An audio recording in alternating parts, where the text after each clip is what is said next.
अस्सलाम वालेकुम। व्यूअर्स, हम स्टडी कर रहे हैं पार्टिसिपल के टॉपिक को और इस वीडियो से पहले हमने बड़ी डिटेल के साथ पार्टिसिपल को डिस्कस किया है, ये होता क्या है, फिर इसकी काइंड्स को डिस्कस किया है, फिर इसकी डिफरेंट काइंड्स का कंपैरिजन किया है। तो अभी हम स्टार्ट कर रहे हैं इसके यूजेज वाली सीरीज को। अभी हम देखेंगे कि ये पार्टिसिपल मतलब यूज़ कहाँ पे होता है, क्यों हम इसको स्टडी कर रहे हैं, कितना हम क्यों हमारा इसके ऊपर इतना ज़्यादा फोकस है। तो इस सिलसिले में ये पहली वीडियो है तो जिसमें हम देखेंगे कि जो पार्टिसिपल का यूज़ है उसमें देखेंगे कि ये टेंसेस के हवाले से जो है टेंस बनाने के लिए इस्तेमाल होता है। उसके बाद इसके जनरल यूजेस हैं वो नेक्स्ट वीडियो में हम स्टडी करेंगे। जी, तो बात करते हैं पार्टिसिपल के यूजेज की। तो सबसे पहले जो है use of participle in making tense. जी, टेंस बनाने में ये इस्तेमाल होता है। Present participle is used to make continuous tenses active voice with the help of verb be. जी, तो आपका जो प्रेजेंट पार्टिसिपल है वो कॉन्टिन्यूस टेंस बनाने के लिए इस्तेमाल होता है और कॉन्टिन्यूस टेंस की एक्टिव जो है वॉइस फॉर्म है उसमें ये इस्तेमाल होता है। वर्ब बी जो है इसमें उसकी एक टाइप्स यूज होती हैं, is, am, are, was, were, will be, shall be etcetera. अभी सेंटेंसेस में इसको देख लेते हैं। I am playing the match, मैं मैच खेल रहा हूँ। He is playing the match, वो मैच खेल रहा है। They are playing the match, he was playing the match, they were playing the match. I shall be playing the match, मैं match खेल रहा हूँगा।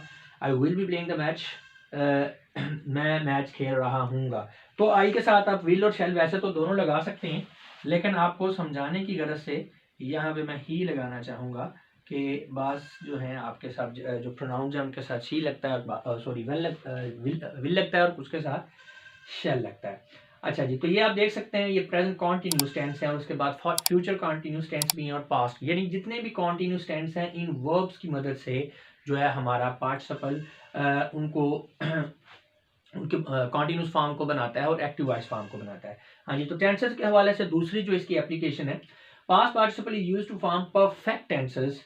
हाँ जी, परफेक्ट टेंसेस की एक्टिव वॉइस बनाने के लिए आपका पास्ट पार्टिसिपल यूज होगा, यानी जो कॉन्टिन्यूस जो फॉर्म है उसके लिए हम प्रेजेंट पार्टिसिपल को यूज करते हैं और जो हमारी परफेक्ट टेंसेस हैं उसके लिए हम पास्ट परफेक्ट को पास्ट पार्टिसिपल को यूज करते हैं और इसके लिए भी हम वर्ब यूज करते हैं हैव की अब डिफरेंट फॉर्म्स हैं, has, have, had, will have, shall have etcetera. तो सेंटेंसेस में इसको देख लें। I have played the match, मैं मैच खेल चुका हूँ या मैंने मैच खेल लिया है। He has played the match, I had played the match, मैं मैच खेल चुका था या मैंने मैच खेल लिया था। इसी तरह I shall have played the match, मैं मैच खेल चुका हूँगा या मैंने मैच खेल लिया होगा। They will have played the match, उन्होंने मैच खेल लिया होगा या वो मैच खेल चुके होंगे। तो यहाँ पे आप देख सकते हैं प्रेजेंट भी है, पास्ट भी है, फ्यूचर भी है। तो इनके जो परफेक्ट टेंसेस हैं उनकी एक्टिव फॉर्म को बनाने के लिए इस्तेमाल हुआ है जी आपका पास्ट पार्टिसिपल। नेक्स्ट है जी, past participle is also use to form passive voice of all tenses. हाँ जी, ये ध्यान में रखना है कि पैसिव वॉइस में तो यूज ही पास्ट पार्टिसिपल होना है, यानी यहाँ पे जब हम बात कर रहे हैं प्रेजेंट पार्टिसिपल यूज होगा कंटिन्यूस फॉर्म के लिए और जो परफेक्ट फॉर्म के लिए यूज होगा पास्ट पार्टिसिपल, ये इनकी एक्टिव फॉर्म्स के लिए यूज होगा। अगर हम बात करें पैसिव फॉर्म की तो तमाम टेंसेस की पैसिव फॉर्म के लिए हम यूज करेंगे पास्ट पार्टिसिपल, उसके लिए हम वर्ब यूज करते हैं is, am, are, was, were, will be, shall be etcetera. तो अभी देखते हैं कि हम अभी बात करेंगे प्रेजेंट इंडेफिनिट टेंस की। The match is played by him, match जो है उससे खेला गया है। तो यहाँ पे आप देख सकते हैं प्लेड पास्ट पार्टिसिपल फॉर्म है। इसी तरह match, the match was played by him या हर भी कह सकते हैं मैच उससे खेला गया था। The match will be played by him, match उनसे खेला जाएगा। तो यहाँ पे आप देख सकते हैं कि ये प्लेड इसकी पास्ट पार्टिसिपल फॉर्म ही प्ले की यूज हुई है और इसके साथ वो प्रेजेंट में इज है, फ्यूचर में पास्ट में वाज है और फ्यूचर में विल बी है। एग्जाम्पल्स और देखते हैं। I am surprise, I was surprise, I shall be surprise. तो बिल्कुल उसी तरह मैं हैरान हो गया, मैं हैरान हो गया था, मैं हैरान हो जाऊंगा। तो प्रेजेंट, पास्ट एंड फ्यूचर के ये इंडेफिनिट टेंस है और ये सारी पैसिव वॉइस में कंस्ट्रक्शंस आ रही हैं। इसी तरह अगर हम कॉन्टिन्यूस की बात करें, the match is being played by him, match उनसे खेला जा रहा है। The match was being played by him, match उनसे खेला जा रहा था। The match has been played by him, match जो है उनसे खेला जा चुका है। अब ये है यहाँ पे अब ये प्रेजेंट परफेक्ट टेंस आ गया। इसी तरह पास्ट परफेक्ट टेंस में the match had been played by him, match उनसे खेला जा चुका था। The match will have been played by him her before going to sleep, सोने से पहले उनसे मैच खेला जा चुका होगा। तो ये फ्यूचर परफेक्ट टेंस है। तो व्यूअर्स, इन शॉर्ट ये है कि जो पैसिव कंस्ट्रक्शन होगी उसमें पास्ट पार्टिसिपल ही यूज होना है, चाहे प्रेजेंट हो, चाहे पास्ट हो और चाहे फ्यूचर हो। इसी तरह चाहे इंडेफिनिट हो, चाहे कॉन्टिन्यूस हो या चाहे परफेक्ट हो। अब जिन लोगों को टेंसेस नहीं आते तो डेफिनेटली उनको मुश्किल पेश आएगी। तो आपको टेंसेस आने चाहिए, ये एडवांस टॉपिक है। जब तक आपको टेंसेस की समझ नहीं आएगी, ये पार्टिसिपल और इन चीज़ों को आप नहीं समझ सकेंगे।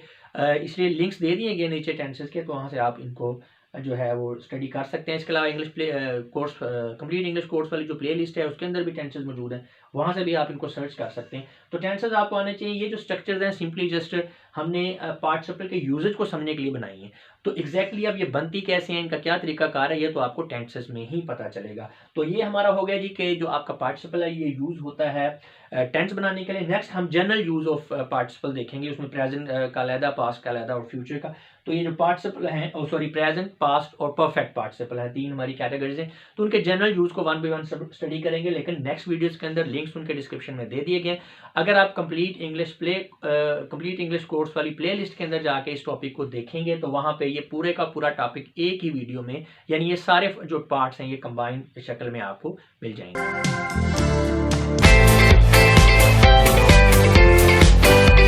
व्यूअर्स हम स्टडी कर रहे हैं पार्टिसिपल के यूजेज को, जिसके अंदर हम डिफरेंट पार्टिसिपल जो हैं उनके यूज़ को समझने की कोशिश करेंगे। तो एक कैटेगरी में हमने पढ़ा था स्पेसिफिक यूजेज ईच पार्टिसिपल के। अभी हम जनरल यूज स्टडी कर रहे हैं पार्टिसिपल के, तो उसमें भी प्रेजेंट पार्टिसिपल का पहला हिस्सा ए चल रहा है, इसके बाद बी होगा जी। तो चलें बात करते हैं यूजेज ऑफ प्रेजेंट पार्टिसिपल की। The present participle is often used as an adjective which qualifies a noun of course, and in such a case it is placed before the word it qualifies. जी ये बिल्कुल adjective की तरह role play करता है। तो चूंकि adjective जो है अमूमन नाउन से पहले होता है, तो बिल्कुल उसी तरह ये बिल्कुल एडजेक्टिव की तरह ये नाउन से या प्रोनाउन से पहले आकर उसको क्वालिफाई कर रहा होता है। जैसे कि यहाँ पे है अ रोलिंग स्टोन गैदर्स नो मास। अब यहाँ पे देख सकते हैं ये पार्टिसिपल रोलिंग जो है बेसिकली स्टोन जो कि हमारा नाउन है उसको क्वालिफाई कर रहा है कि जो स्टोन है वो रोल कर रहा है, उसकी एक सिफ्त को बता रहा है। तो लिहाजा यहाँ पे ये एडजेक्टिव का रोल प्ले कर रहा है। Look at the laughing lady. अब लेडी नाउन है, लाफिंग पार्टिसिपल है, लेकिन ये लेडी को क्वालिफाई कर रहा है, आपको बता रहा है उसकी एक स्टेट को कि जो औरत है वो हंस रही है। बिल्कुल इसी तरह we had an exciting experience during the visit. I have an interesting story to tell you hearing the sound the students came out. तो आप देख सकते हैं ये पार्टिसिपल जो हैं ये पहले आ रहे हैं नाउन से या प्रोनाउन से और उनको क्वालिफाई कर रहे हैं, लिहाजा ये प्रेजेंट पार्टिसिपल जो आपका ये एडजेक्टिव के तौर पर रोल प्ले करता है। नेक्स्ट वाली पार्ट, प्रेजेंट पार्टिसिपल में also be used an adjective phrase. जी तो यहाँ पर जो सिंपली वो एडजेक्टिव का रोल प्ले कर रहा था, लेकिन ये एडजेक्टिव फ्रेज के तौर पे भी यूज हो सकता है। When it is used so the word being qualified precedes such a phrase। जी इसमें अब फर्क क्या है, ऊपर वाला जो पॉइंट है उसकी निस्बत कि पहले में ये था कि एडजेक्टिव जो है यानी जो आपका पार्टिसिपल है वो नाउन से पहले आ रहा है। अब यहाँ पे ये है कि जो आपका एडजेक्टिव फ्रेज है यानी जो आपका पार्टिसिपल के साथ जो फ्रेज बना हुआ है वो उस नाउन के बाद में आएगा जिसको वो क्वालिफाई कर रहा होगा। अभी एग्जाम्पल देखेंगे तो क्लियर हो जाएगा। The man wearing a black shirt seems beautiful। अब wearing a black shirt ये एक फ्रेज है जिसके अंदर हमारा पार्टिसिपल है wearing, और बेसिकली ये पूरे का पूरा फ्रेज क्वालिफाई कर रहा है मैन को। मैन के बारे में उसकी एक हालत को बयान कर रहा है कि जो मैन है उसने जो है ब्लैक कलर की शर्ट पहनी हुई है। तो लिहाजा ये एडजेक्टिव फ्रेज है, पार्टिसिपल फ्रेज भी इसे कह सकते हैं क्योंकि इसके अंदर पार्टिसिपल है और ये क्वालिफाई कर रहा है नाउन को और उसके बाद में आ रहा है। Same we saw a plane flying in the sky. अब flying in the sky is also phrase और ये प्लेन को क्वालिफाई कर रहा है कि प्लेन जो है वो उड़ रहा था। नेक्स्ट देखें प्रेजेंट पार्टिसिपल में govern a noun a pronoun like a verb. तो डेफिनेटली जो पार्टिसिपल होता है वो पार्टली एडजेक्टिव होता है, पार्टली वर्ब होता है। तो ये एडजेक्टिव के तौर पे तो रोल प्ले करेगा ही, लेकिन ये वर्ब के तौर पे भी रोल प्ले करेगा। यानी जिस तरह से वर्ब किसी नाउन या प्रोनाउन को गवर्न करता है बिल्कुल इसी तरह से गवर्न करेगा। जैसे कि hearing the sound the students came out, hearing him cry we were surprised, seeing her fall from the roof we rushed to help her। तो आप देख सकते हैं हियरिंग द साउंड, अब साउंड यहाँ पे नाउन है और हियरिंग जो है ये इसका वर्ब है जो कि गवर्न कर रहा है साउंड को। बाकी सेंटेंसेस में भी ऐसे ही है। नेक्स्ट है द प्रेजेंट पार्टिसिपल में be used as part of the predicate which verbs like to be, to become, to seem, to appear. तो सब्जेक्ट के अलावा जो भी सेंटेंस का बाकी हिस्सा होता है इसे हम प्रीडिकेट कहते हैं। तो प्रीडिकेट के अंदर अगर इसको देखें तो यहाँ पे ये प्रीडिकेट का एक हिस्सा बन जाता है, ठीक है, उसका पार्ट बन जाता है। जैसे the novel is interesting to read, the movie. अब देखें नॉवल के बाद ये आपका ये सब्जेक्ट के बाद सारा प्रीडिकेट है तो उसका हिस्सा है ये। The movie is thrilling to watch, Alia seems charming today. अच्छा यहाँ पर आप देखें here interesting, thrilling and charming are qualifying the nouns novel, movie and Alia respectively, ठीक है। यानी इंटरेस्टिंग नॉवल को, थ्रिलिंग मूवी को एंड चार्मिंग आलिया को ये मॉडिफाई कर रहे हैं। But in each case the present participle is the complement of the auxiliary verb in the sentence. अब ये जो कॉम्प्लीमेंट वाली बात की है, ये इसलिए आपको समझाने के लिए बताया जा रहा है कि देखें यहाँ पे भी वो क्वालिफाई कर रहा था आपका जो एडजेक्टिव है, और वो बाद में आ रहा था नाउन के। सिचुएशन यहाँ पे भी इससे मिलती जुलती है, लेकिन इसमें फ़र्क है। फ़र्क ये है कि यहाँ पे ये ऑक्सिलरी वर्ब का कॉम्प्लीमेंट में है। तो इसका मतलब पार्टिसिपल जब ऑक्सिलरी वर्ब का कॉम्प्लीमेंट होगा तो फिर जो है इसका मतलब है कि ये आपके प्रिडिकेट का हिस्सा है, ठीक है। अब कॉम्प्लीमेंट यानी देखें ना, द नॉवल इज, ठीक है, ये ऑक्सिलरी वर्ब आ गया। अब इसको एक्सप्लेन क्या कर रहा है, इसको कॉम्प्लीमेंट क्या कर रहा है, इंटरेस्टिंग टू रीड। अगर इंटरेस्टिंग टू रीड, अब इसकी सेंस को कंप्लीट कर रहा है। ये जो आपका द मूवी इज, अब मूवी इज कोई समझ नहीं आ रही, आगे जब आएगा थ्रिलिंग टू वॉच, तो ये कॉम्प्लीमेंट जो है ये कंप्लीट कर रहा है उसके मीनिंग को। Alia seems charming lady. तो लिहाजा जब आपका पार्टिसिपल जो है ये ऑक्सिलरी वर्ब के कॉम्प्लीमेंट के तौर पर यूज हो, तो इसका मतलब यह है कि ये उस सेंटेंस का जो प्रीडिकेट है उसका एक इंपॉर्टेंट पार्ट है। नेक्स्ट देखते हैं, if present participle is made from transitive verb it takes an object. तो ये कॉमन सेंस वाली बात है।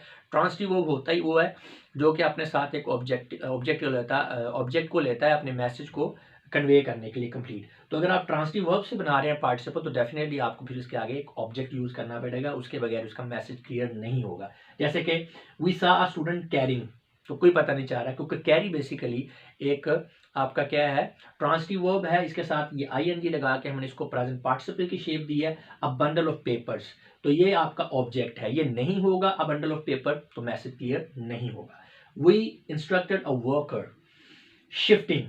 अब यहाँ पे अगर आप रुक जाते हैं तो बेसिकली आपका ये जो वर्ब है शिफ्ट, ये भी एक ट्रांजिटिव है, और आईएनजी लगा के हमने इसको प्रेजेंट पार्टिसिपल तो किया, लेकिन जब तक इसके साथ ऑब्जेक्ट नहीं आएगा बात क्लियर नहीं होगी। We instructed a worker shifting a heavy machine, तो अब बात समझ में आ रही है। नेक्स्ट है, the present participle represent the sound second activity after the completion of the first. जी, तो प्रेजेंट पार्टिसिपल का काम ये भी है कि एक ही सेंटेंस के अंदर एक एक्टिविटी के कंप्लीट होने के बाद जो दूसरी एक्टिविटी होती है, इस तरह की सिचुएशन को रिप्रेजेंट करने के लिए भी यूज होता है। अब एग्जांपल्स देखेंगे तो आपको क्लियर हो जाएगा। Finishing the task we went out for the rest. अब यहाँ पे दो काम है, एक टास्क को फिनिश करने का काम है, और दूसरा काम है और दूसरा बाहर जाने का, रेस्ट करने के लिए। तो ये फिनिशिंग द टास्क खत्म हो गया, और उसके बाद जो है उसके बाद हम बाहर चले गए। तो ये जो आपका पार्टिसिपल है फिनिशिंग, इसने क्या किया, इसने जो है इसकी वजह से आपको सेकंड एक्टिविटी जो है, यानी ये फर्स्ट एक्टिविटी को ज़ाहिर कर रहा है, तो उसके बाद सेकंड एक्टिविटी जो है आपके सामने आ रही है। तो ये रिप्रेजेंट करता है, यानी जब एक एक्टिविटी के बाद कोई दूसरी एक्टिविटी आ रही है तो उसको रिप्रेजेंट करने के लिए हम किसे यूज करते हैं, प्रेजेंट पार्टिसिपल को। आगे भी देखें, writing a report she left the office. Basically आपकी सेकंड एक्टिविटी क्या है, शी लेफ्ट द ऑफिस, लेकिन उससे पहले क्या आ रहा है, राइटिंग ए रिपोर्ट। तो ये राइटिंग आपका प्रेजेंट पार्टिसिपल है। Washing our hands we took the lunch, तो बिल्कुल ऊपर वाले सेंटेंसेस की तरह ये भी। नेक्स्ट है, present participle may be modified by an adverb. जी, तो आपको पता है कि आपका पार्टिसिपल जो है ये एडजेक्टिव का रोल भी प्ले कर रहा है, और ये वर्ब का रोल भी प्ले कर रहा है। और एडवर्ब एक ऐसी चीज होती है, एक ऐसा पार्ट ऑफ स्पीच है जो एडजेक्टिव को किसी दूसरे एडवर्ब को और वर्ब को जो है मॉडिफाई करता है। और डेफिनेटली क्योंकि ये वर्ब भी है तो एडवर्ब तो इसको मॉडिफाई करेगा। आप देख सकते हैं, swiftly climbing up the wall the baby surprised us all. अब यहाँ पे क्लाइंबिंग क्या है, ये आपका प्रेजेंट पार्टिसिपल है, लेकिन इससे पहले स्विफ्टली जो है इसको मॉडिफाई कर रहा है क्लाइंबिंग को, यानी चढ़ा जा रहा था। किस तरह से चढ़ा जा रहा था, आहिस्तगी से, यानी धीरे से, स्विफ्टली। तो ये आपका फिर एडवर्ब है। इसी तरह frankly speaking he is not my friend.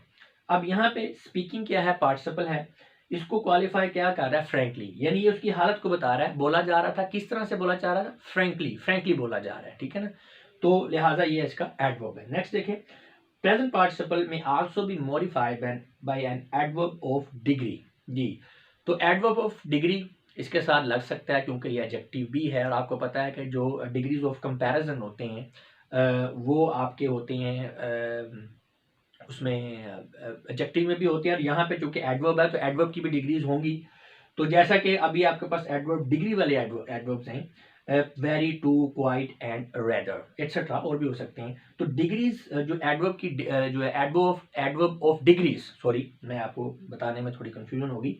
जो एडवर्ब ऑफ डिग्रीज हैं, यानी जो किसी डिग्री को, यानी किसी चीज़ के कम या ज़्यादा होने को या उसकी इंटेंसिटी को एक्सप्रेस करने वाले जो एडवर्ब होते हैं, जैसा कि वेरी, टू, क्वाइट, रेदर वगैरह, इस तरह के जो एडवर्ब हैं वो भी मॉडिफाई करते हैं प्रेजेंट पार्टिसिपल को। जैसा कि it was a very thrilling experience, तो यहाँ पे थ्रिलिंग जो है ये आपका क्या है, प्रेजेंट पार्टिसिपल है। वेरी नहीं होगा फिर भी सेंटेंस आपका कंप्लीट है, लेकिन वेरी उसको इंटेंसिफाई कर रहा है, उसकी डिग्री को बता रहा है कि थ्रिलिंग तो था ही लेकिन बहुत ज़्यादा थ्रिलिंग था। ठीक है, it was the most interesting movie I have ever watched. तो यहाँ पे भी अगर मोस्ट नहीं होगा, it was a interesting movie, ये भी कंप्लीट है, लेकिन ये मोस्ट जो है ये उसकी स्टेट को बता रहा है, उसको इंटेंसिफाई कर रहा है, एक तरह से उसकी डिग्री को बता रहा है कि किस हद तक इंटरेस्टिंग थी, सबसे ज्यादा इंटरेस्टिंग थी, यानी आज तक जितनी भी देखी थी उनमें सबसे ज्यादा इंटरेस्टिंग थी। Alia is rather hard working, अगर आलिया इज हार्ड वर्किंग तो फिर भी बात क्लियर है, लेकिन आलिया इज हार्ड वर्किंग, जी हार्ड वर्किंग है, किस हद तक हार्ड वर्किंग है, कितनी हार्ड वर्किंग है, तो उसकी ये डिग्री को एक्सप्रेस करने के लिए यहाँ पे लग सकता है Aaliya is rather hard working, Aaliya कदरे जो है वो हार्ड वर्किंग है।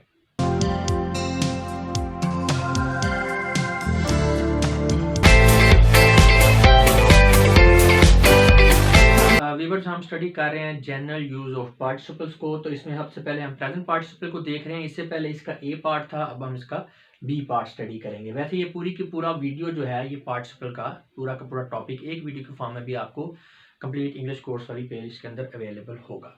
ये तो बात करते हैं बिकॉज पार्टिसिपल में क्वालिफाई नाउन्स और pronouns, so in this regard they behave like adjective. जी ये तो एक एस्टेब्लिश ट्रूथ है, क्योंकि ये नाउन और प्रोनाउन को क्वालिफाई करते हैं तो इसलिए ये एडजेक्टिव की तरह रोल प्ले करते हैं। So like adjectives they may be used attributively, predicatively and absolutely. तो हमें पता है जो एडजेक्टिव्स हैं वो तीन तरह से यूज होते हैं, एट्रीब्यूटिव यूज भी है, उनका प्रेडिकेटिव यूज भी है और एब्सोल्यूट यूज भी है। तो बिल्कुल इसी तरह ये एडजेक्टिव्स की तरह बिहेव करते हुए ये भी एट्रीब्यूटिवली, प्रेडिकेटिवली और एब्सोल्यूटली यूज होंगे। तो अगर हम इसका एट्रीब्यूटिव यूज देखें, a rolling stone gathers no moss, the roaring lion attack the hunter. अब यहाँ पे देख सकते हैं ये जो अंडरलाइन किया हुआ है ये आपके पार्टिसिपल्स हैं, और ये एट्रीब्यूट यानी कोई खास सिफ्त जो है वो मंसूब कर रहे हैं स्टोन के साथ और लाइन के साथ, तो लिहाजा ये इसका एट्रीब्यूटिव यूज है। अगर किसी स्टूडेंट को एट्रीब्यूटिव यूज, प्रेडिकेटिव यूज और एब्सोल्यूट यूज के बारे में नहीं पता तो वो रेलेवेंट वीडियो देखे, उसका लिंक नीचे डिस्क्रिप्शन में दे दिया गया है। इस वीडियो के अंदर हम इस टॉपिक की डिटेल में नहीं जाएंगे, जस्ट आपको यहाँ पे बता रहे हैं कि जो आपका प्रेजेंट पार्टिसिपल है ये एट्रीब्यूटिव यूज भी है, इसका प्रेडिकेटिव यूज भी है और एब्सोल्यूटिव यूज भी है। They kept us waiting. अब ये प्रेडिकेट के अंदर आपका आ गया जी पार्टिसिपल। तो प्रेडिकेट वैसे होता है सब्जेक्ट के अलावा सेंटेंस का जितना भी हिस्सा होता है उसको हम प्रेडिकेट कहते हैं। तो अभी प्रेडिकेट में आ गया। अब वेटिंग देखें जरा, बेसिकली अस को ये कर रहा है। अब इस वेटिंग से पहले का दे केप्ट अस।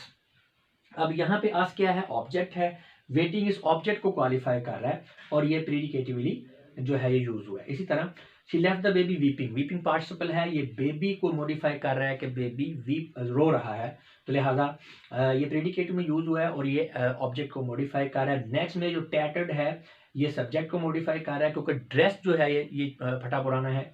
और यहाँ पे जो वरीड है ये मॉडिफाइंग द सब्जेक्ट, ये सब्जेक्ट को मॉडिफाई कर रहा है क्योंकि जो परेशान है वो लड़की है, तो लड़की इस सेंटेंस में सब्जेक्ट है। अब हम आते हैं एब्सोल्यूट यूज की तरफ। A participle may also be used absolutely with a noun or pronoun gone before it। तो जो आपका ये जो है पार्टिसिपल ये एब्सोल्यूट यूज भी है, उसमें ये होता है कि इससे पहले कोई नाउन या प्रोनाउन आएगा तो उसके साथ मिल के ये एब्सोल्यूट जो है यूज अपना रिप्रेजेंट करेगा। जैसे God willing we will certainly succeed. अब विलिंग इसमें पार्टिसिपल है, इससे पहले नाउन गॉड आ रहा है और ये एब्सोल्युटली यूज हो रहा है। एब्सोल्यूट का मतलब है कि इसे मजीद एक्सप्लेनेशन की जरूरत नहीं है, मुकम्मल हो जाता है इसका मीनिंग। गॉड विलिंग, अल्लाह ने चाहा, वी विल सर्टनली सक्सीड, हम जरूर कामयाब हो जाएंगे। The office being set, we started the job. अब ऑफिस बीइंग सेट, अब बीइंग सेट यहाँ पे क्या है, पार्टिसिपल है और उससे पहले नाउन आ गया, the office being set, we started the job. Next है the road being smooth, they increase the speed.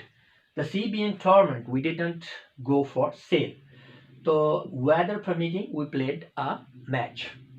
In all such sentences, the participle with the noun, a pronoun, preceding forms, and independent phrase. जी ये जो आपका participle है, जैसे कि God willing हमने पढ़ा, तो उससे पहले एक नाउन होगा या प्रोनाउन होगा, तो ये पार्टिसिपल और जो नाउन या प्रोनाउन है जो इससे पहले आ रहा है, ये मिलके एक इंडिपेंडेंट आज़ाद फ्रेज बनाते हैं। आज़ाद से मुराद ये है कि ये एब्सोल्यूट है, इसे मजीद एक्सप्लेनेशन की जरूरत नहीं। गॉड विलिंग दूसरे के साथ जो है ना, मतलब दूसरा कोई उसका हिस्सा जो सेंटेंस का है वो इसको एक्सप्लेन नहीं कर रहा, ठीक है ना, ये अपने मीनिंग में कंप्लीट है।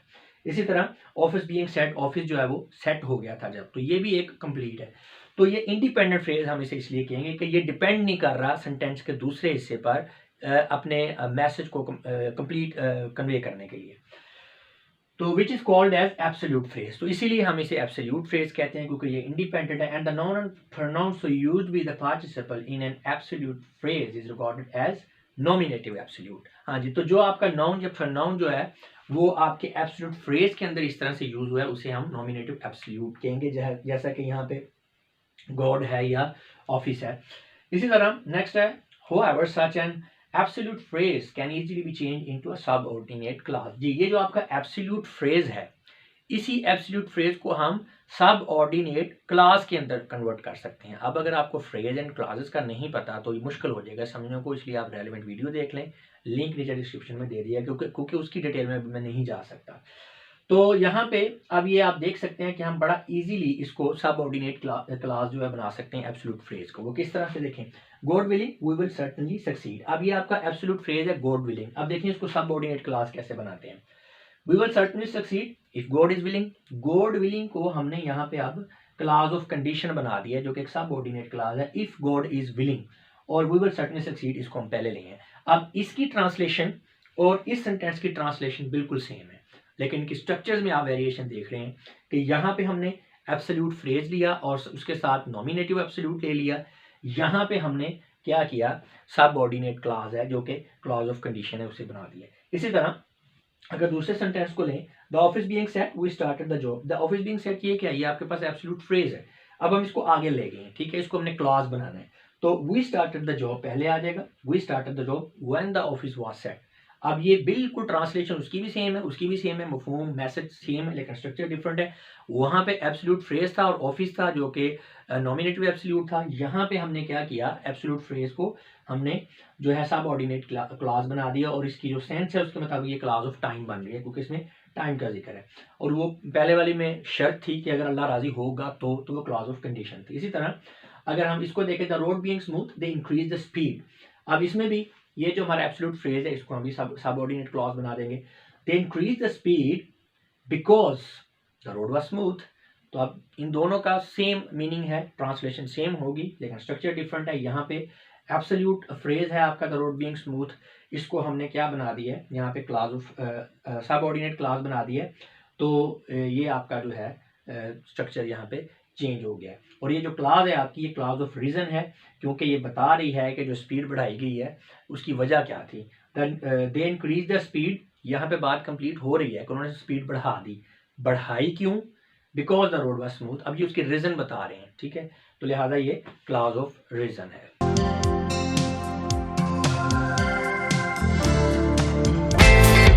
व्यूअर्स, हम स्टडी कर रहे हैं पार्टिसिपल के यूजेज के टॉपिक को, और इस सिलसिले में ये हमारा थर्ड पार्ट है जिसके अंदर हम जनरल यूज ऑफ पार्टिसिपल्स को देखेंगे।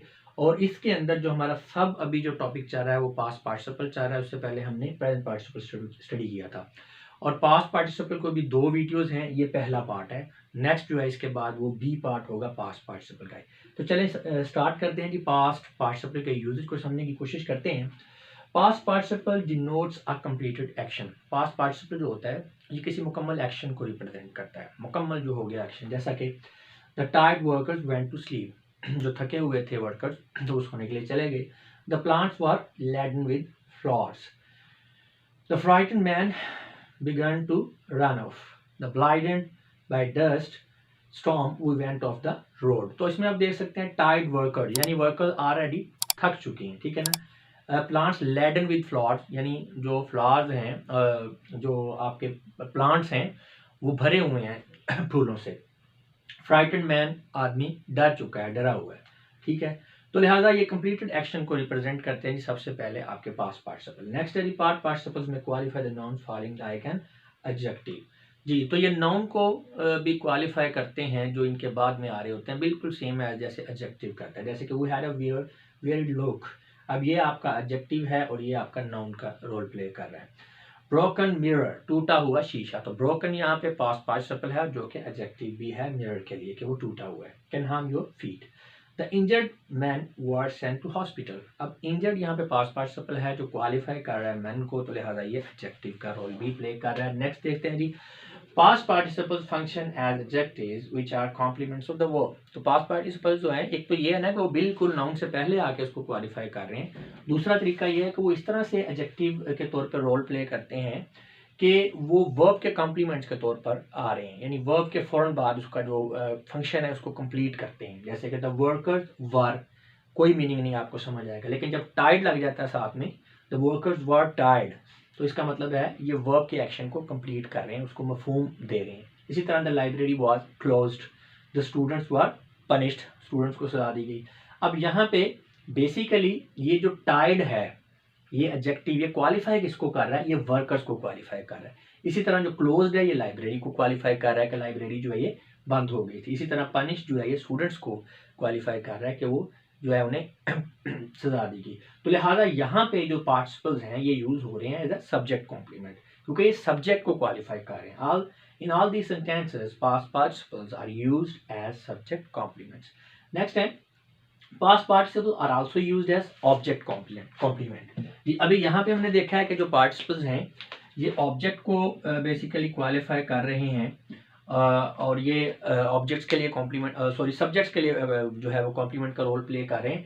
अब हम इसमें देखेंगे जो पार्टिसिपल्स हैं ये ऑब्जेक्ट के कॉम्प्लीमेंट्स के तौर पर किस तरह से रोल प्ले करते हैं। तो we saw the man injured, हमने एक आदमी देखा जो कि जख्मी था। अब मैन बेसिकली यहाँ पे क्या है? ऑब्जेक्ट है। सब्जेक्ट कौन है? वी है। सा क्या है? वर्ब है। मैन ऑब्जेक्ट है। तो जो इंजर्ड है ये किसको क्वालिफाई कर रहा है? मैन को। तो लिहाजा ये यहाँ पर ऑब्जेक्ट के लिए जो है वो बन रहा है कॉम्प्लीमेंट, ऑब्जेक्ट को कॉम्प्लीमेंट है। देखिए अगर ये ना हो वी सा द मैन तो मैसेज क्लियर नहीं है। तो जैसे ही मैन के आगे इंजर्ड लगा देंगे, ऑब्जेक्ट के साथ उसका क्वालिफायर लगाएंगे, तो ये मीनिंग क्लियर हो जाता है। इसका मतलब है जो लफ्ज इंजर्ड है ये आपका कॉम्प्लीमेंट है ऑब्जेक्ट का। The news left them, news ने उन्हें छोड़ दिया। क्या भाई? डेज्ड, हैरान। तो यहाँ पे जो डेज है ये किसको क्वालिफाई कर रहा है? देम को। देम इसमें ऑब्जेक्ट है तो लिहाजा ये ऑब्जेक्ट क्वालिफायर है। They have heard the song, उन्होंने गाना सुना, संग जिसे कि गाया गया। तो in all this sentences the passive meaning of the past participles can be clearly understood. हाँ जी, अब यहाँ पे ये जो पास्ट पार्टिसिपल है ये एंड पे ऑब्जेक्ट कॉम्प्लीमेंट के तौर पर आ रहा है, लेकिन इससे आपको इसका पैसिव मीनिंग बड़ा इजीली क्लियर हो रहा है। यानी कि मैन इंजर्ड, इसका मतलब है कि आदमी जो है क्या है? जख्मी है जिसे देखा गया है। देम डेज्ड यानी वो, यानी दे से देम बन गया, जो वो है वो हैरान है। ठीक है, किस बात पर? न्यूज की वजह से। इसी तरह जो गाना है, ठीक है, उसे क्या किया गया? गाया गया। जो गाया हुआ गाना है उसे सुना गया। तो लिहाजा यहाँ पे आप देख सकते हैं कि ये पैसिव मीनिंग जो है ना आपको क्लियर होता है। नो डाउट यहाँ पर ये जो आपके पास्ट पार्टिसिपल हैं ये ऑब्जेक्ट कॉम्प्लीमेंट के तौर पर यूज हो रहे हैं, लेकिन ये पैसिव मीनिंग दे रहे हैं, ऑब्जेक्ट्स को क्वालिफाई कर रहे हैं। जैसे अभी हम इसको इस स्टाइल में लिखेंगे ना तो आपको समझ आ जाएगी। In all this sentences the passive meaning of the past participles can be clearly understood. जैसा कि अब ये पहले सेंटेंस को देखें, द मैन वाज इंजर्ड, यानी कि बेसिकली मैन इंजर्ड का मतलब यह है कि आदमी जख्मी था। और हुआ क्या? वी सॉ इट, हमने उसे देखा। इसी तरह दे वर डेज्ड, देखा ना, देम डेज्ड है, बेसिकली दे से देम बना। दे वर डेज्ड, वो हैरान थे किस बात पे? The news left them, so news ने उन्हें ऐसा कर दिया। अच्छा, आगे आ गया। अब ये देखें, सॉन्ग संग, इसका मतलब है द सॉन्ग वाज संग, किसने उसको गाया था? ये बात ही नहीं हो रही सेंटेंस में। द सॉन्ग वाज संग, गाने को गाया गया। दे हर्ड इट, उन्होंने उसे सुना। और अब नेक्स्ट जो है इसमें हम देखेंगे जो पास्ट पार्टिसिपल हैं वो एडवर्ब के तौर पर किस तरह से फंक्शंस करते हैं, लेकिन उसको देखने के लिए आपको इस टॉपिक की नेक्स्ट वीडियो को देखना पड़ेगा। वेरी बेस्ट नेक्स्ट वीडियो, ये ए पार्ट है और उसके बाद आपने बी पार्ट को देखना है। वैसे ये पूरे का पूरा टॉपिक जो है ये एक वन कंबाइंड फॉर्म के अंदर भी एक ही वीडियो की शक्ल में आपको कंप्लीट इंग्लिश कोर्स वाली प्लेलिस्ट में भी अवेलेबल हो जाएगा।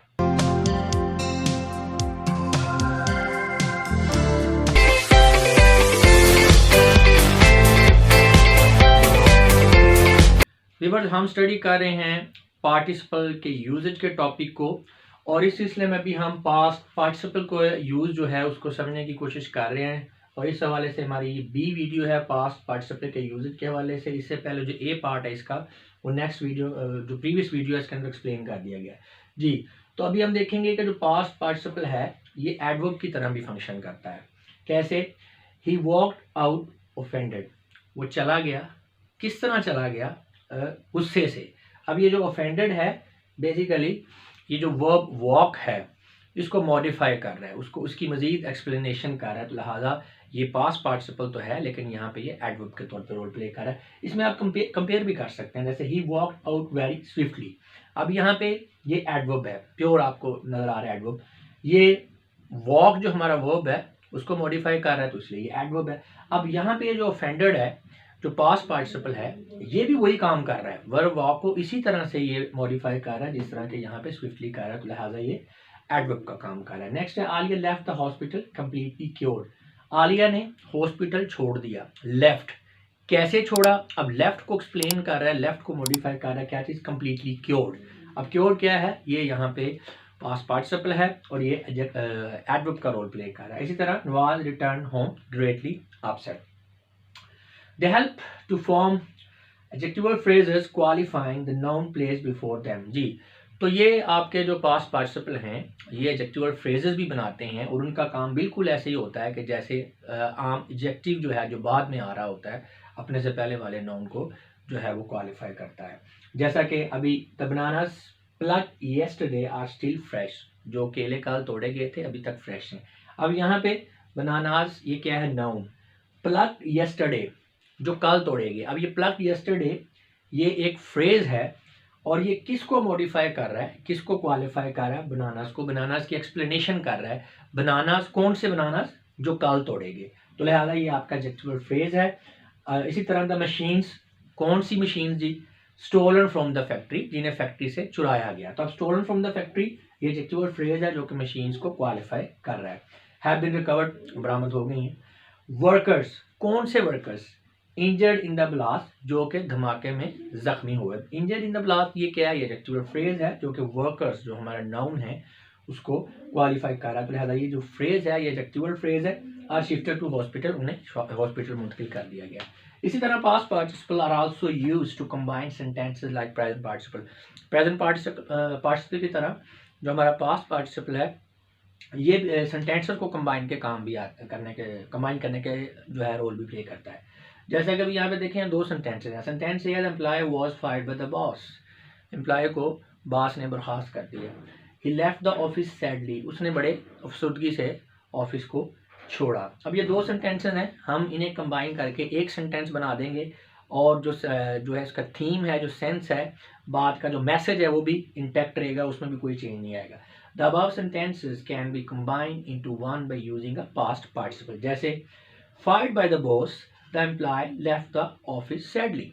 तो ये ऊपर वाले दो सेंटेंस हैं, यहाँ पे एक सेंटेंस है, मफहूम दोनों का एक है। अब यहाँ पे मैच्योरिटी भी है, खूबसूरती भी है। तो यहाँ पे हमने क्या किया, ये हमारे पास जो पार्टिसिपल फायर्ड है इसको हमने यूज करते हुए दोनों सेंटेंसेस को कंबाइन कर दिया। नेक्स्ट देखें बिल्कुल इसी तरह, she was hit by a car, she was injured. अब दो सेंटेंसेस हैं, इन्हें भी हम इकट्ठा कर लेंगे पास्ट पार्टिसिपल को यूज करते हुए। Hit by a car, she was injured. तो यहाँ पे आप देख सकते हैं ये जो पास्ट पार्टिसिपल हिट है इसने दो जो आपके सेंटेंसेस हैं उसको कंबाइन करके एक सेंटेंस की शक्ल दे दी है।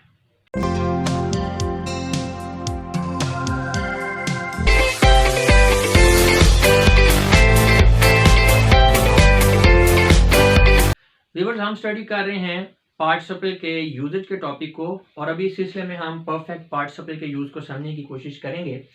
The perfect participle is used to exhibit actions completed at a certain point of time in the past. आपका जो perfect participle है, पहली तो बात है इसने एक्सप्रेस करना है किसी completed action को। लेकिन मसला ये है कि जो हमारा past participle था वो भी किसी completed action को ही एक्सप्रेस करता था। अब फ़र्क ये है कि यहाँ पे जो एक्शन completed action को इसने एक्सप्रेस करना है उसमें एक इजाफी चीज़ ये होगी कि वो एक्शन किसी खास मौके पे किसी खास पॉइंट ऑफ टाइम के ऊपर जो है वो कंप्लीट हुआ होगा। तो जैसे having completed the task we went to sleep, यानी अपने टास्क को मुकम्मल करने के बाद हम सोने के लिए चले गए। अब ये eight certain point of time in the past से मुराद ये है कि ये जो टास्क के कंप्लीट होने का जो काम है, ये किसी खास मौके पर हुआ है, किसी खास टाइम पे हुआ है। कब हुआ है? जब वो सोने के लिए गए हैं। ठीक है, या इसको आप उल्ट भी कर सकते हैं कि जब वो सोने के लिए गए हैं, वो किस मौके पर सोने के लिए गए हैं? जब काम आपका कंप्लीट हुआ है। इसी तरह नेक्स्ट देखें, the sun having set the workers return home. अब सन जो है, जो सूरज है आपका, वो डूब गया है। कब डूबा है? कौन से मौके पर डूबा है? कौन से at a certain point of time in the past जो हम कह रहे हैं, तो वो कौन सा पॉइंट है? वो ये है कि जब वर्कर्स घरों को लौटे, या इससे उल्ट कर दें आप कि वर्कर कब लौटे हैं जी? जब सूरज डूब गया। इसी तरह नेक्स्ट है, having loaded the track the labour left the factory. तो आप देख सकते हैं कि यहाँ पे जो परफेक्ट पार्टिसिपल है, ये किसी कंप्लीटेड एक्शन को एक्सप्रेस कर रहा है, और उसमें वो एक्शन जो है किसी खास मौके पे, किसी खास पॉइंट ऑफ टाइम पे हुआ है जी पास्ट में, तो इसलिए उसको एक्सप्रेस कर रहा है। वैसे अगर आपको थोड़ी बहुत कंफ्यूजन हो रही है, तो आप जो इसकी फार्मेशन वाली वीडियोस है ना, ये हम पढ़ रहे हैं यूजेज को। तो जो फार्मेशन वाले पहले पार्ट्स हैं, उनको आप देखेंगे तो ये आपको समझ आ जाएगी कि इनकी स्ट्रक्चर कैसे होती है। तो स्ट्रक्चर में हम अभी नहीं जा रहे, हम सिर्फ इसके यूजेज को देख रहे हैं। अगर आप स्ट्रक्चर को समझना चाहते हैं तो फिर आप इनकी फार्मेशन वाली वीडियोस को देखें। Next है, the perfect participle may be in active or passive voice. Moreover, they may be the combination of present participle and past participle. जी, तो ये आपके जो हैं पैसिव फॉर्म में भी हो सकते हैं, एक्टिव फॉर्म में भी हो सकते हैं, और ये प्रेजेंट पार्टिसिपल को और पास्ट पार्टिसिपल को कंबाइन भी करते हैं। तो उसमें अब आपको ये एक्टिव एंड पैसिव वॉइस का कुछ लोगों को प्रॉब्लम होगा समझने में, तो वो मैं आपको फिर कह रहा हूँ कि अगर आपको ये चीज़ें क्लियर नहीं है, यहाँ पे जस्ट हम यूज़ को स्टडी कर रहे हैं, तो आप जो पीछे जहाँ पे फॉर्मेशन हमने देखी है ना पार्टिसिपल की, वहां पे जाएं तो आपको सारा क्लियर हो जाएगा। उसमें मैंने हर चीज़ को समझाया कि एक्टिव वॉइस कैसे होंगे, पैसिव वॉइस कैसे होंगे, इनकी स्ट्रक्चर्स कैसे होगी जी। तो अब ये देखें, having read the book we left the library. किताब को पढ़ने के बाद जो है हमने लाइब्रेरी को छोड़ दिया। अब ये एक्टिव वॉइस में है। Having learn the lesson we went out for a walk. सबक को सीख लेने के बाद जो है हम सैर के लिए चले गए, ये भी एक्टिव वॉइस है। अब पैसिव वॉइस में देखें जरा, having been informed by us they left the place at once. ठीक है, हमारी तरफ से पता चल जाने के बाद उन्होंने फौरन ही जगह को छोड़ दिया। अब यहाँ पे देखें ना, हैविंग के बाद आपका डायरेक्ट जो है वो पास्ट पार्टिसिपल है। यहाँ पे बताया हुआ है हैविंग प्लस पार्टिसिपल, इस पास्ट पार्टिसिपल से बन रही है परफेक्ट पार्टिसिपल की स्ट्रक्चर, लेकिन ये एक्टिव वॉइस की है। जब पैसिव वॉइस की आएगी तो फिर उसके साथ बिन आ जाएगा, हैविंग बिन इन्फॉर्म्ड, यानी हैविंग इन्फॉर्म्ड नहीं होगा, हैविंग बिन इन्फॉर्म्ड हो जाएगा। तो ये आपका पैसिव वॉइस हो गया। नेक्स्ट में, having been warned by the manager the worker started work properly. तो मैनेजर ने जब उनको तंबीह की, तो जो मजदूर हैं या वर्कर्स हैं, उन्होंने बिल्कुल ठीक तरीके से काम करना शुरू कर दिया। अब यहाँ पे भी हैविंग वार्न्ड नहीं है, हैविंग बीन वार्न्ड है। तो अगर बिन नहीं है तो इसका मतलब एक्टिव वॉइस में है, और अगर बिन है तो इसका मतलब है पैसिव वॉइस में। अच्छा, इसका मैं समझाता भी हूँ कि ये किस तरह से, आगे सारी डिटेल में आपको क्लियर हो जाएगा। परफेक्ट पार्टिसिपल में also combine two sentences like past participle. हाँ जी, जिस तरह पास्ट पार्टिसिपल जो है दो सेंटेंसेस को कंबाइन करता था, जैसे कि हमने उसके ये जो दूसरा पार्ट था पास्ट परफेक्ट वाला, पास्ट पार्टिसिपल वाला, उसी तरह ये जो हमारा परफेक्ट पार्टिसिपल है, ये भी दो सेंटेंसेस को कंबाइन करता है। अब ये दो सेंटेंसेस है हमारे पास ए और बी, इनको जरा समझें। The match has been stopped, match रुक गया है। द स्टेडियम सीम्स वैकेंट, जो आपका स्टेडियम है वो आपको खाली नजर आ रहा है। तो अब इन दोनों सेंटेंसेस को जब हम कंबाइन करेंगे तो इसके लिए हम यूज करेंगे perfect participle. The match having been stopped the stadium seems vacant. Match के खत्म हो जाने के बाद जो है वो स्टेडियम क्या है, वो खाली नजर आ रहा है। अब देखें सेंटेंसेस यहाँ पे दो में ये बात एक्सप्रेस हुई है, या नीचे एक ही सेंटेंस जो है इस पूरे मैसेज को, यानी जो मैसेज दो सेंटेंसेस पहले कन्वे कर रहे थे, अब एक सेंटेंस ही जो वो कन्वे कर रहा है। वजह क्या है कि यहाँ पे हमने यूज कर लिया है परफेक्ट पार्टिसिपल। अच्छा, अब इसमें थोड़ा सा इसको मजीद समझते हैं। It is clear that the perfect participle is used to combine the sentence A and B into C. ये भी देख लिया कि दो सेंटेंसेस थे, हमने परफेक्ट पार्टिसिपल को यूज करके तीसरा सेंटेंस बना लिया। It must be understood that perfect participle is used to express an action completed at certain point of time in the past. ये भी हमने डिस्कस किया है कि जो हमारा परफेक्ट पार्टिसिपल है किसी ऐसे एक्शन को एक्सप्रेस करता है जो पास्ट के अंदर किसी खास मौके के ऊपर हुआ है, किसी खास पॉइंट पे हुआ है। Or completion of an act before another in the past. हाँ जी, तो इसकी एक निशानी ये भी है कि ये पास्ट आपका परफेक्ट पार्टिसिपल है, ये किसी ऐसे एक्शन को, कंप्लीटेड एक्शन को एक्सप्रेस करता है जो पास्ट के अंदर किसी खास मौके के ऊपर हुआ है, या इसकी दूसरी एक्सप्लेनेशन इस तरह से होगी कि ये पास्ट के अंदर किसी ऐसे एक्शन के जो है एक्सप्रेस करता है जो किसी दूसरे एक्शन के बाद कंप्लीट हुआ है, जैसे or completion of an act before an other in the past, या आप कह लें कि किसी ऐसे एक्शन को एक्सप्रेस करता है जो पास्ट के अंदर किसी दूसरे एक्शन से पहले कंप्लीट हुआ है। फिर उसको रिपीट कर रहा हूँ, परफेक्ट पार्टिसिपल जो है वो किसी ऐसे कंप्लीटेड एक्शन को एक्सप्रेस करेगा जो पास्ट के अंदर किसी खास मौके पे कंप्लीट हुआ है, या पास्ट के अंदर किसी ऐसे एक्शन को एक्सप्रेस करेगा जो कि पास्ट के अंदर ही किसी दूसरे एक्शन से पहले कंप्लीट हुआ है।